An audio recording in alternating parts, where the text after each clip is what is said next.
Hi everyone, welcome back to my channel. విద్యార్థులు ఒత్తిడికి గురి కాకుండా ఉండడానికి ఏకాగ్రత, సృజనాత్మకత, ఆత్మవిశ్వాసం, శారీరక దృఢత్వం పెంపొందించడానికి భరతనాట్యం మంచిది అని మున్సిపల్ చైర్మన్ షేక్ అబ్దుల్ గఫర్ తెలిపారు. ఆదివారం కనిగిరి పట్టణంలోని కూనపులి అన్నపూర్ణమ్మ నరసింహారావు గార్ల బ్రాహ్మణ కళ్యాణ మండపంలో డాక్టర్ కొలిశెట్టి శ్వేత భరతనాట్యం సంగీత శిక్షణ కార్యక్రమంలో ముఖ్య అతిథిగా మున్సిపల్ చైర్మన్ షేక్ అబ్దుల్ గఫర్ పాల్గొన్నారు.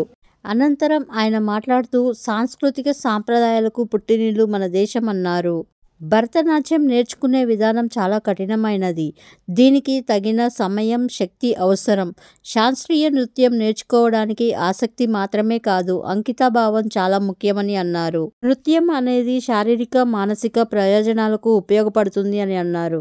శాస్త్రీయ నృత్య రూపశైలి ఒకదానికొకటి భిన్నంగా ఉంటాయన్నారు. భారతీయ శాస్త్రీయ నృత్యం మన విద్యా విధానంలో భాగం కావాలి అని అన్నారు.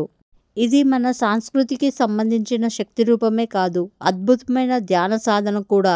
విద్యార్థులు ఒత్తిడికి గురి కాకుండా ఉండడానికి, ఏకాగ్రత, సృజనాత్మకతను పెంపొందించడానికి శాస్త్రీయ నృత్యం ఉపయోగపడుతుందన్నారు. అనంతరం మున్సిపల్ చైర్మన్ అబ్దుల్ గఫర్ను శాల్వాతో ఘనంగా సత్కరించారు.